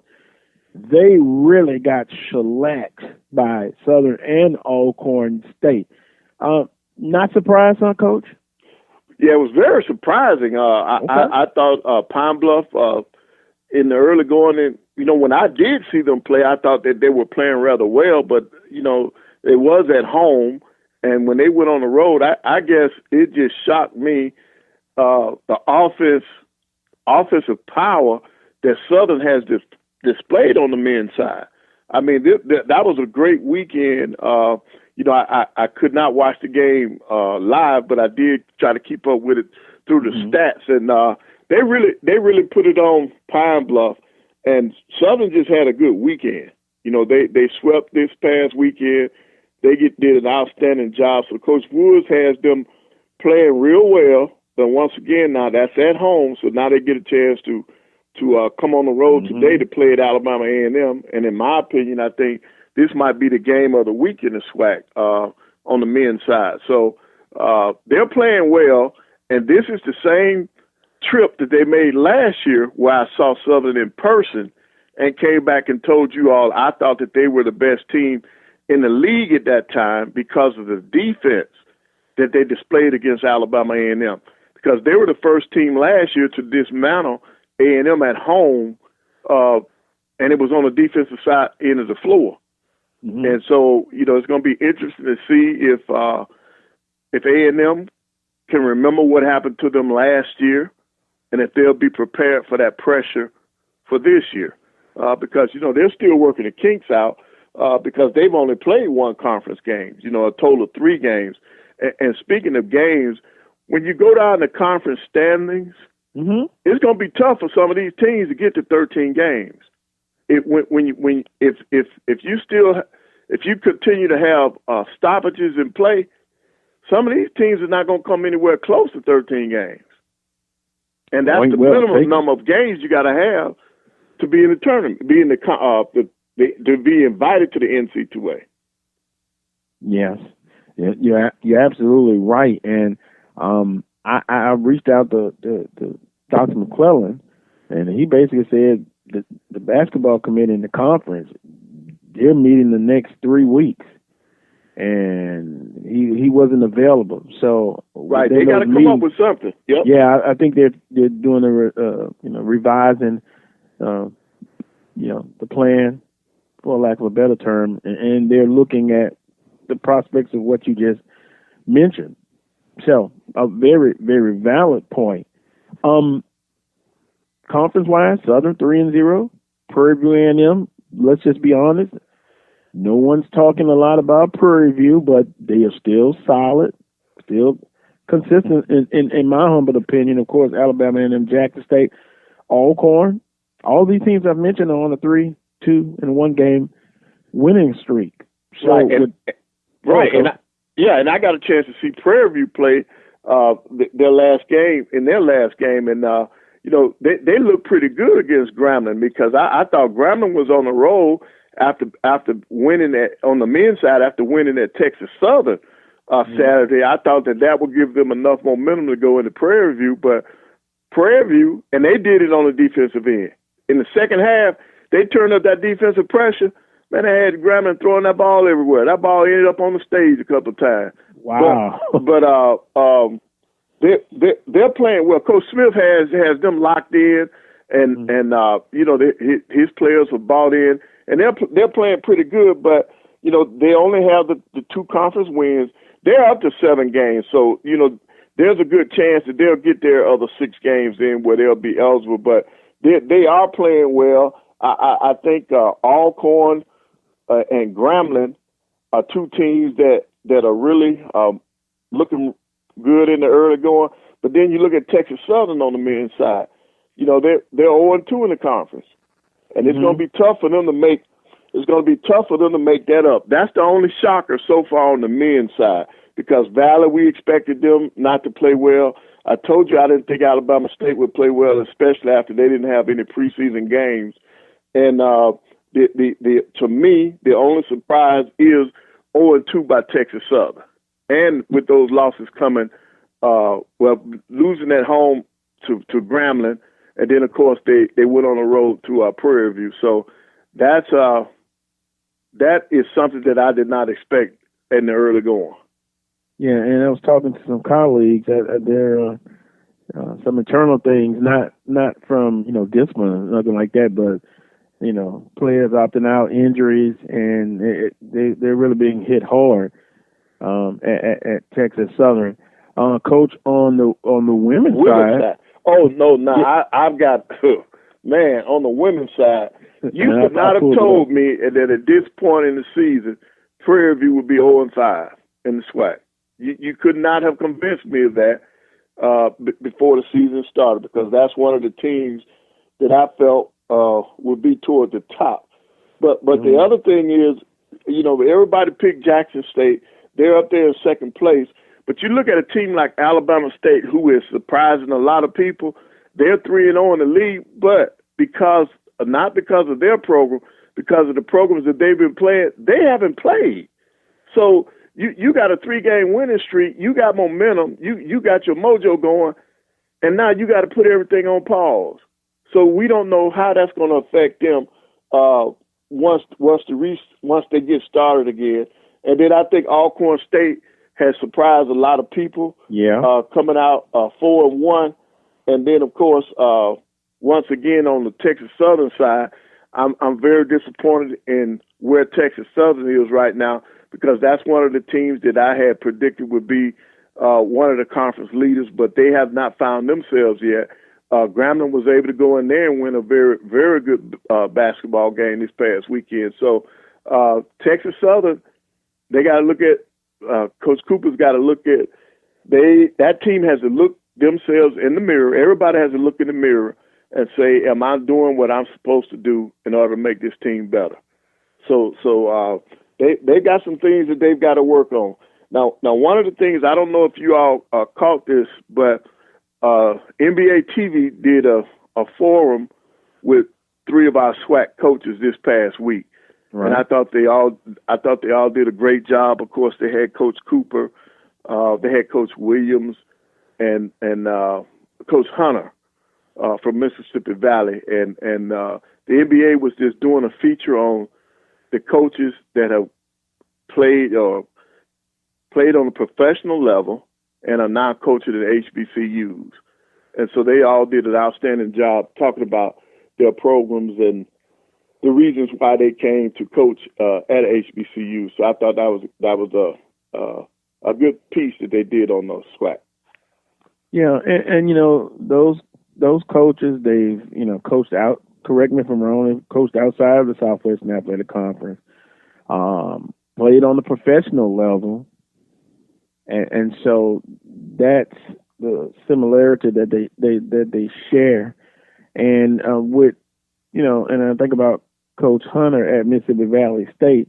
Coach, they redid the arena and it looks beautiful. I hadn't been inside of it, but just looking at it from afar, pictures wise. They have issues, and we understand at Mississippi Valley State.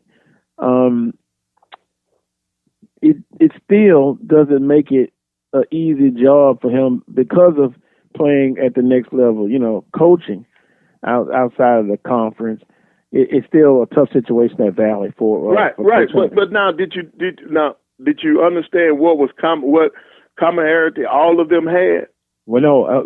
For the record, let me say I always be transparent. I didn't get a chance to watch it, but I will. Okay. I'm sorry. Well, I but explain it. Now, here's the thing. All of them had one thing that they all had in common as the reason why their programs are not where they think they need to be. It was money. Money was the common denominator. That you don't have the funds, because they even started talking about attracting top-notch players in the top 10, top 20. So yeah, we can attract them, but you got to be able to have something for these kids to see, and that comes down to money. That comes down to your facilities. That comes down to where these kids will be living arrangement and that kind of thing. So. They all agreed that, it's great to coach on this level or being in the SWAC, but in order for us or for them to move their programs forward, there's got to be some upgrades. And they were just being very candid and very open And it's what I've been telling you all along. All along. If we're not going to invest money in our programs, we're not going to have the success that we expect on a year-to-year basis, because if you don't have the facilities, if you don't have the intangible, the things in place that these kids are looking for, you're not going to be able to get them, attract them, and get them to stay at your place. And so I thought that was very important. Yes, sir. And again, I didn't get a chance to watch it, but that's on my list to do. So with that being said, as I look at some of the, at least the playing facilities, I know it's more into having resources besides, facilities, recruiting budget, what have you, strength and conditioning coaches and stuff like that. Training table. How many HBCUs got training tables? And when you look at just the athletic playing facility, Alabama State, I'm not going to rank them, but Alabama State, TSU, the F.G. Clark Activity Center, Grambling State has a beautiful facility, right. And Alabama A&M is having a facility coming online in the future. So is that a step in the right direction, but is more needed? It's more needed. It's more needed than just the facility you play in. Where are the kids living?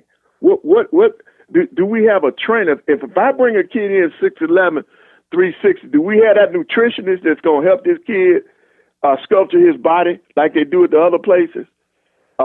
Do we have that strength and conditioning coach that's just for our program, that's going to make sure that they're working with our kids, week in and week out? Or are we just borrowing the guy that's helping with the football team, and then when football season is in session, you don't get any help?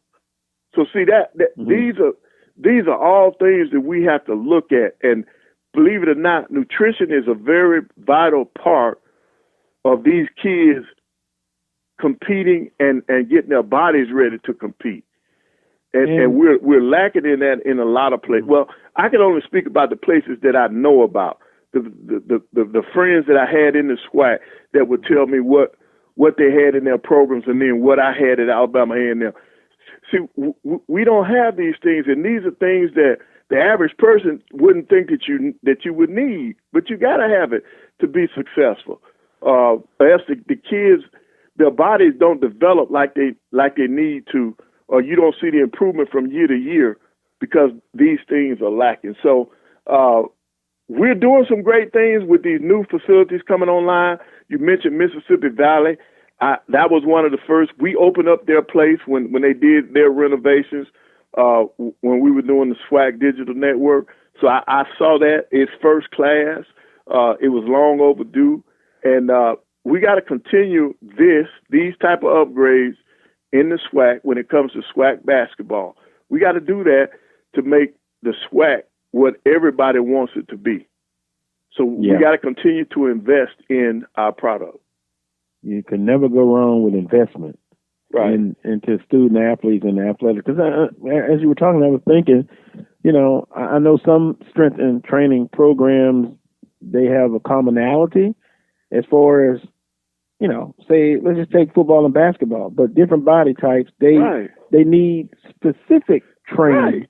If you're a basketball player, 6'11", and you said 360, coach. Right. Change that body type down about 280, maybe 270. It just depends. But your point is well taken. What would you consider the game of the week on both the women's and the men's side? Well, I think on the women's side, I think you got to look at Montgomery. If Alabama State and Southern are able to play on the women's side, I think that, and the reason why I say if they're able to play, because while we're on the phone, you can have a cancellation. But if they're playing this weekend, I think that would be a very interesting game. And that's coming up on Monday. Today is going to be Alcorn and Alabama State. So that would be a game that would really interest me. You only have 2 games being played on the women's side. Prairie View and Valley and Alcorn and Alabama State. So, Well, we'll see that. Yeah, it's just 2 games. Jackson State at Grambling State and Alcorn at Alabama State. Southern Alabama and them postponed. Prairie View and them at Valley. And Texas Southern at Arkansas Pine Bluff postponed. Now, on the men's side, I think you got a full slate. Right, and I think to me now, the game on the men's side is going to be the showdown in Huntsville. Will we find out if A&M is for real, or can Southern travel? Can Southern take that shooting that they've been displaying at home and do it on the road? Those are the 2 games I'll be interested in, and that game's been moved up to 2:00. So I got to make sure that I tune into that one on time to see that game. So those are my 2 games of the week. Yeah, it's always tough to win on the road, even during times like these, and even if the pandemic wasn't going on. The cliche that we've talked about for a long time. It's you take care of business at home, and if you can split on the road, 500 better. Yeah, and another game on the men's side now, Jackson and Grambling. That's going to be a good game at 4:00 down there in Grambling today. Well, that Grambling team, I tell you, it's they've been up and down. Right. Once again, you play great against Texas Southern, then you wilter under the pressure of Prairie View on Monday.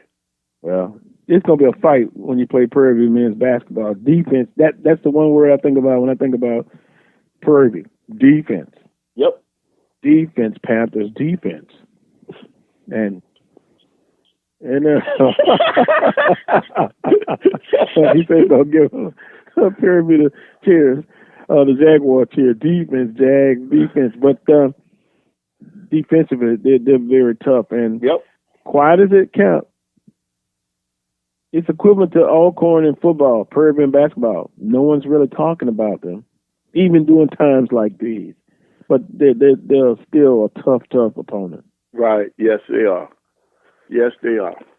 Well, Coach, we appreciate the time as always, and you continue to stay safe, and we'll get your perspective next week on the games being played today.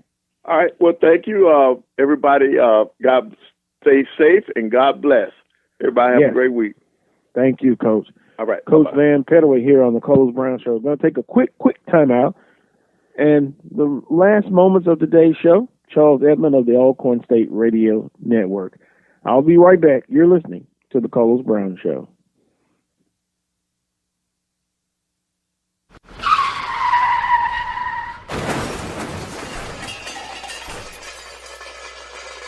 Reflections Paint and Auto Body Shop, located in Waller, Texas, is ready to restore the beauty of your automobile. Whether it's a small dent or a major accident, if your vehicle needs auto body repair, check out Reflections Paint and Body Shop. All repairs are completed by highly skilled and trained professionals. They are located at 2910 Waller Street in Waller, Texas. And just in case you can't get it into them, they provide towing services. Call them today, 936-931-5780. That number again, 936-931-5780. You're listening to the Open Mic Broadcast Network, located in Prairie View, Texas, for news, sports, information, and inspiration 24 hours a day, 7 days a week. Ladies and gentlemen, in the next 7 years of bigger and bigger enrollments, America's grade schools will need nearly 250,000 extra teachers besides those to fill normal vacancies. This great need, plus the growing public interest in education and improvements in schools, make elementary school teaching a more rewarding career than ever, a career that high school and college students should certainly consider. Education holds America's future, perhaps your future. Drivers and bicyclists both have the right to be on the road and travel safely. And when we're on the road together, safety is a shared responsibility. State law requires drivers to maintain at least 3 feet of clearance when passing bicyclists. And bicyclists should always ride with the direction of traffic and follow all traffic signals. It's safer. It's courteous. It's the law. A message from the Regional Planning Commission Pedestrian and Bicycle Program. The station designed with you in mind. The Open Mic Broadcast Network, Prairie View, Texas.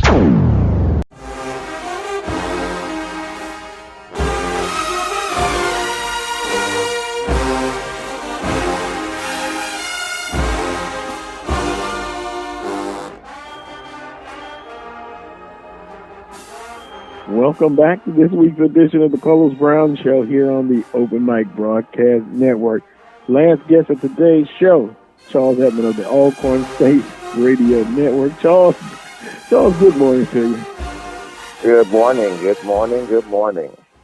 Charles, I appreciate your shout out on the Alcorn Network during the basketball game last week. And then you went on to say, the Saints lost, and Cedric Tillman, a big New Orleans Saints fan, a very good man, I would say. Yeah, I had to check on him. Just a little quick story, the day after the game, we were, usually when the Rams lose, he checks on me, and when the Saints lose, I check on him. But I checked on him the Monday after the game, and his phone was off. He wouldn't pick up the phone. Well, he said he had some technical difficulties with his phone. Wow. I get it. Hey, we all in the same boat. We all gonna be sitting in front of our TV looking at somebody else instead of our favorite team.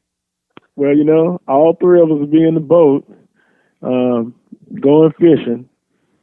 Yeah, and that's the way it is. Most disappointing into a season again for the Saints again.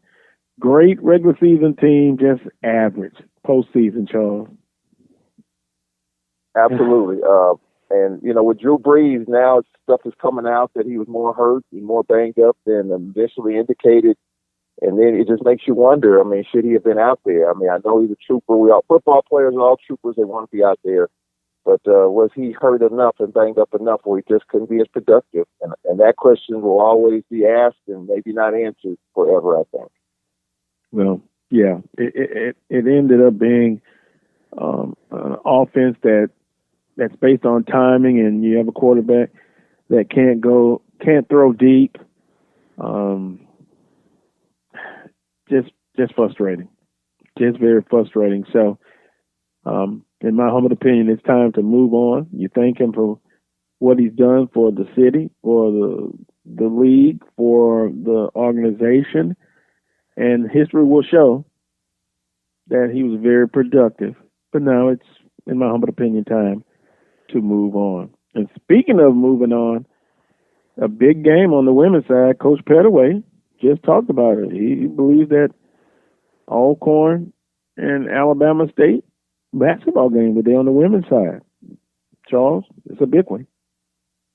First place is on the line, Carlos, and this is unfortunately the only game on the women's side today. Other three games have been postponed. So this is the game of the day, and on the women's side, first place is at stake. And for the Lady Braves, their improvement started actually in the last game of non-conference against UNO, giving up 65 points, which is good on the road. And that defense has steadily improved ever since, against Pine Bluff the other day, 32 turnovers that they created. And when you can create that many opportunities offensively, you can be average and still win because your defense is giving you more and more chances. So I think with that being said, with that being the backdrop, if the Lady Braves can pick that up again today, cause Alabama State to turn it over, I think that they'll have opportunities. But it's going to be a physical game. When you talk about Frida Jackson's teams, typically guard-oriented, physical, it's going to be a lot of fouls called, and you got to keep your emotions in check. It's a lot at stake. First place is at stake. So I think this will be a very intense game here today, and let's just see how it all shakes out. Wow, a listener did, Jack, you were right. I just text him back, one women's game, unbelievable. You literally, I don't know, sometimes I figure, do I even need to mention the schedule? Because it could change on the drop of a dime. But you were right, Jack. Appreciate it. Alcorn State, doing pretty well on a 3-game winning streak. Alabama State, of course, on a 3-game winning streak. For Alcorn to win this ball game, what do they have to do, Charles? It's going to start with their defense. They have to continue to cause turnovers and create opportunities. We're kind of thin on our bigs. A couple of our bigs, one especially might be down for the year. Anisha Kirkland, we'll see, but she won't be available these next few games. So we're going to be thin on as far as the post is concerned. But Nate Kilbert's not really worried about that. He thinks his defense can create enough offensive opportunities where if everyone plays their role, then we have enough scoring to be able to get it done with our defense. So the Lady Braves have to continue to be impressive and intense on the defensive side if they want to win the game. That's going to be the key. Now, we look on the men's side, and once again, and by the way, Jack says Alcorn State women and men are the hottest teams in the conference, in his opinion. On the men's side, of course, Southern 3-0, Prairie View A&M 2-0, Alabama A&M, Jackson State, Alcorn on the 2-game winning streak. What do you think about on the men's side, the big in your game of the week? I think, for the men's side, I definitely would, the Southern game, Southern A&M, I think that's going to be a huge game, considering the way the Jaguars have been winning, and considering that Alabama A&M's men have had a pause. I think they're going to be energized. They beat Bama State last week, considering they had been on the shelf for some time. They want to continue that momentum. I think that's a huge game. I think this game here is going to be huge in terms of where the Braves move up if they can win their 3rd game in a row. I think, if the Braves do that, and I talked with Landon Bussey this morning, and he says, hey, we got it done at home. That's what we're supposed to do. But we have really struggled on the road. Can we bring that intensity here to the Acadome and to Huntsville on Monday? We'll see. And that's what he's looking for today. That's his big thing today, to see if we can get it done on the road. But I think the Southern A&M game, the Alcorn Bama State game is huge. They're all huge at this point, Carlos, because there's just such a disparity in the number of games. Right. I think the upsets. I think there'll be upsets every game, every day in the SWAC, Saturday or Monday or whatever day that we play. There's going to be some upsets because you have. Who would have thought Alabama A&M hadn't played in weeks? Beats Alabama State. Who would have saw that one coming? I don't think anyone saw that. Grambling beat Texas Southern. Who would have saw that? I just think you've got these odd schedules, odd number of games. Teams are out of sorts and out of sync, and that leads to upsets. So there's no games that's going to just blow my socks off. There's no team that's going to win and you say, wow. You're going to say, okay. And I think that's because teams are out of sorts with the different number of games. They're out of rhythm. They're out of sorts. They're out of sync. And I think that's how upsets occur a lot of times when you have that. And that's what we have going on right now with the disparity in the number of games played. And trying to get those qualifying games in, 13. Yep. I'm concerned now because you've literally had stoppages, postponements every week. Yep. I think, right now, as of next Saturday, you would have completed the first half of the season. Next Saturday, we play Southern, and that's going to end the first half of the season. You don't have much time left. There's rumors out there. I posted something that was created the other day about Jackson State and Alcorn makeup being on Thursday, and I just texted our idea a little while ago. That's not been confirmed as of yet, and that was kind of out there, but it's not official. So you're talking about we played a game on a Tuesday. Now it looks like maybe playing a game on a Thursday, and Landon Bussey said you might be playing games on a Wednesday. So you got to get these games in somehow. Whether it's back-to-back, Monday, Wednesday, Thursday, Saturday, however way, because you got to have the 13 to qualify for the postseason. And, A&M's in a struggle and other teams are in a struggle, and you got to figure out a way to get them in as best as you can, or else you won't qualify for the postseason. So I think it's going to be a challenge now the second half of the season. But we got to find a way, and I think that's what teams are doing. Well, if we can transition a little bit to your point, And I think you'll see the same situation no matter if it's volleyball, in the conference. You had some teams that opt out of playing volleyball and football. North Carolina Central, they decided to opt out. You'll see this. You'll see this continue. You really will. And even when the baseball season comes, I think you'll see the same thing. It's just the times that we are in right now. Yeah, I was told as far as baseball is concerned that there was a proposal on the table to play 40 conference games because of the number of games being postponed, and that proposal was shot down. So now you've got teams playing a bare bones schedule. You have to have a minimum number of baseball games in. And, right now, our team, Alcorn, is just playing Ole Miss. That's the only non-conference game on the slate. I got a copy of our schedule not too long ago. And it's probably going to be a struggle to get those games in, the games in your division, the A&Ms and the Bama States and Jacksons. And I think for Southern, with a new coach, it's going to be it could be a challenge as well. So we're all dealing with this right now. You got to hold your breath and figure out a way and be creative to try to get these games in so you can at least get to the postseason, get to the finish line.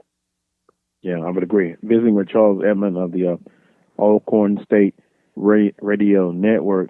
Charles, we often have fun with each other during the week, text messages about football is always one of our favorite topics.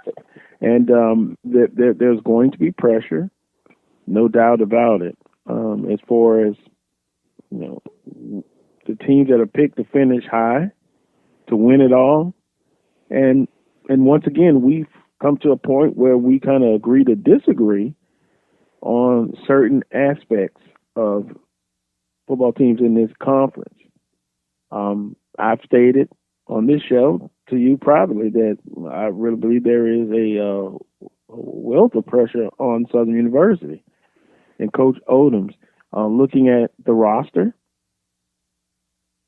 it's talented. A lot of talent coming back, 4- and 5th-year players.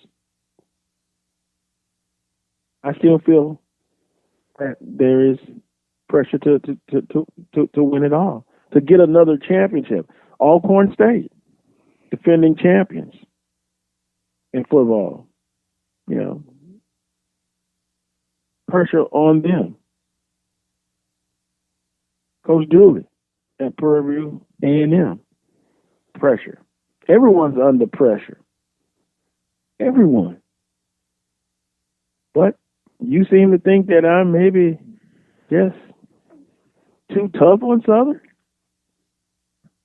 Well, let's go back to what we didn't finish last week, because we had unfinished business, and I didn't answer your question last week. So the question was, of the three teams, Southern, Alcorn, and Grambling, which team had the most pressure at the quarterback position in terms of instability? Mm-hmm. And I didn't answer. I went off on a tangent. I have to admit. I apologize for that. But that's because you have skeleton on the brain. Well, go ahead. I do. I'm impressed with that kid. I think that kid's talents on the field it's one of the top in the conference from what I've seen throughout this league. But again, his headspace, and I say that in terms of shaking things off when bad things happen. I think that's something that he's got to work through. But Southern does have, of the three teams, in answering your question, Southern, Grambling, Alcorn, which team has the most pressure at the quarterback position, most uncertainty? And without a doubt, it's Southern University. You have McDaniel, you got Skelton. I know you text me a young kid that could possibly develop into something. But right here and right now, who gives your team the best chance of winning? If I'm just as a SWAC fan watching Southern, I still think it's Skelton. Dawson Owens may or may not admit that, but that's just my opinion. I think he's got the raw tools. He's got to be sharpened, got to be developed, and we'll see. If not, then I think Dawson Owens will roll the dice. I think, being given another year works the other way in terms of, okay, now I can relax a little bit and I can experiment a little bit and try to, nurture the young kids and bring them up quickly if possible. So I think that's probably another reason why he was given another year, if in fact that's official and if that happens. So you can roll the dice and take a chance and bring in a young kid.